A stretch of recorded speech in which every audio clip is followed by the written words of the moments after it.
Today we're going to be talking about the Mexican-American War.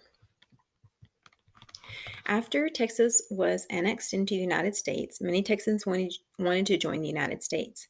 Mexico warned the United States not to annex Texas. And as you already know, the United States did that anyway. President Polk actually offered to buy California, which seems unrelated to Texas, but it's not really because, and I'll show you with a map in a little bit, you'll be able to see that California and New Mexico and Arizona and Texas and a lot of that chunk of land that we don't even think of as being Mexico today, but it was at the time. President Polk offered to buy that. And when he did that, the people of Mexico got really worried and they're like, wait a minute, they want to buy Mexico. They just adopted Texas. What are they doing? Are they trying to take over all of Mexico? And they got really upset about that and they refused to sell California, which I can totally understand. I would be worried about that too. Well, I want you to kind of see the map here. There's a map I was talking about. So you can see that this part right here, that's sort of the darker brownish yellow, that was Mexico in 1846. This part over here, you can kind of see is the shape of this part right here was the United States. Now, it wasn't as big as we think of it today, but it definitely was beginning to take some of that shape that we have when it adopted Texas. And you could see that this was the part that Texas believed belonged to them. They said, this is the Republic of Texas. All of this stuff here, that's the Republic of Texas. So when the United States adopted Texas, they are like, okay, we adopted all of this land. But Mexico said, nuh-uh, that's not right. Texas is this little part right here. This is Texas, the part where the people live. Most of this was empty. They said, this is the part that's Texas. That's the part you adopted. This is still ours. So you could see that it was a piece of land, this darker purple, that was disputed. They were arguing about. And the United States and Mexico had argued back and forth. They sent people back and forth to try to work it out.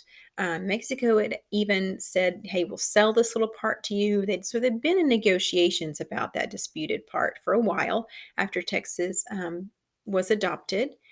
But on April 25th, America basically invaded Mexico. They knew that this was a disputed territory. They said it belongs to us. So they came into that disputed territory. Now, they knew that by doing that it was going to start a war. So Mexico didn't come attack America out of the blue in this situation. America said, no, we're moving into this land. This is ours. You can't have it. And then Mexico, of course, said, what are you doing? This is our land. You're attacking us. And so they had a pretty small battle. 11 Americans were killed. And when that happened, America said, you killed our soldiers on our land?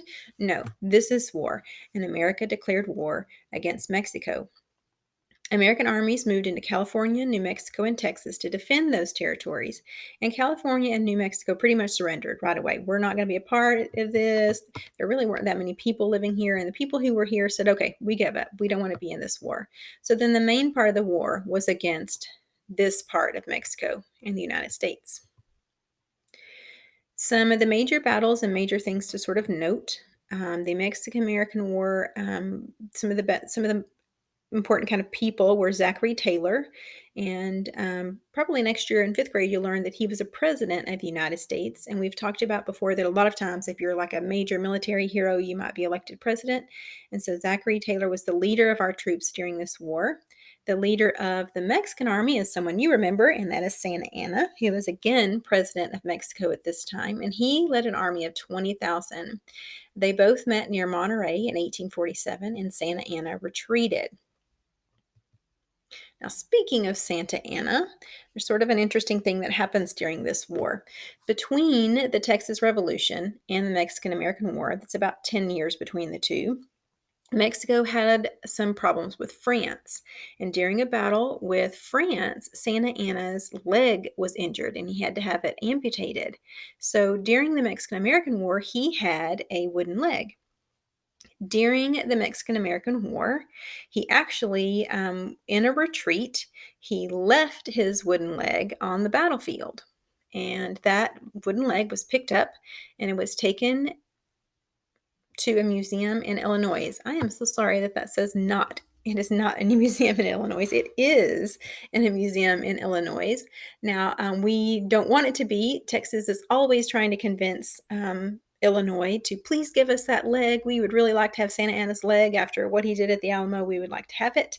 And Illinois does not want to give it back because a lot of their soldiers died in the battle with Santa Anna. So they don't want to give it back. So that is where Santa Anna's leg is in a museum in Illinois. So just a weird fact that I thought you might think was weird. All right. Other battles were with Winfield Scott. He was the leader of the Navy, and he had a really big battle at Veracruz that you might hear about sometimes.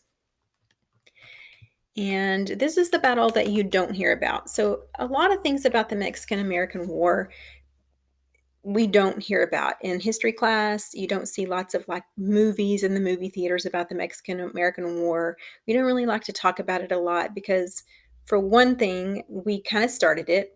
America adopted Mexico. They invaded land that Mexico said was theirs. Um, Although I can see both sides of that, it definitely there could have been a more peaceable way of handling that. But probably one of the bigger things that we don't really like to talk about is the Battle of Chapultepec. And Mexico does talk about this battle, sort of like we talk about the Battle of the Alamo. They actually have a holiday and a celebration every year on September 13th to celebrate the people that died at Chapultepec. And the reason for that is this was one of the very last battles of the Mexican-American War. And this battle was at a castle that had been a military school. And we're not really sure how many boys were at the military school. It could be as little as 47, it could be up to 400. We don't really have good records on that. But what happened is the Mexican army ran away from the United States Army from this castle. And they, of course, all the boys who were in school, most of the boys who were in school also ran away. But 6 of the boys actually stayed and died fighting against the American Army. So we're talking boys like around the age of 13, young teenagers who died at Chapultepec. And so I think the fact that we killed boys that were so young probably is something we don't want to talk about in America because it makes us look kind of bad. And so I don't think you'll see lots of things about it, but if you do go to Mexico, this is a battle you'll hear a lot about just because the boys were brave. The other thing I wanted to kind of tell you about the Battle of Chapultepec that is interesting is that remember this flag was the flag that Santa Anna captured at the Alamo. It's the flag of the New Orleans Greys, and he took it back with him to Mexico. That flag is actually at the Chapultepec Museum.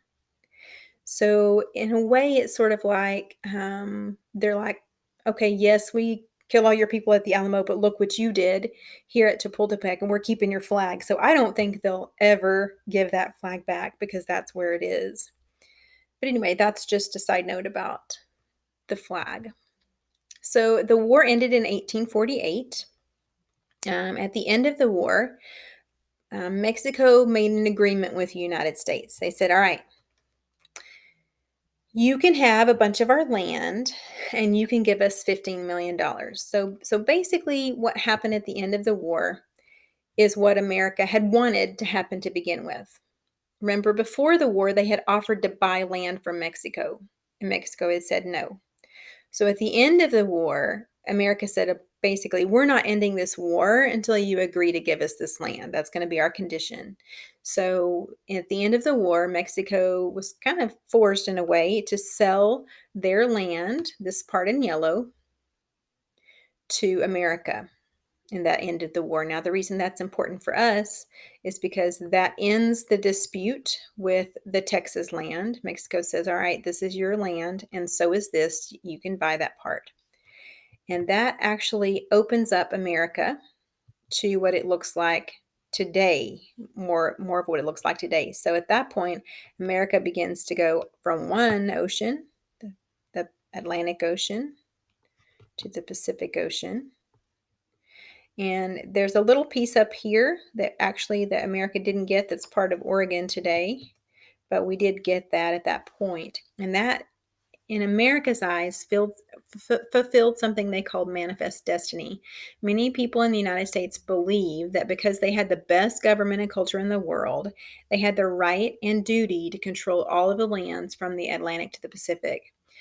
It was based on racism, that Americans were superior to Indians and Mexicans, which meant that they had the right to these lands. And they did claim all of the lands, but not necessarily in the most honorable way. And I think that's why you won't hear a lot about the Mexican American War. All right, that's all I have for you today about the Mexican American War. If you have any questions or if you have any thoughts, you can feel free to leave me some class comments. Hope you guys are staying safe and well.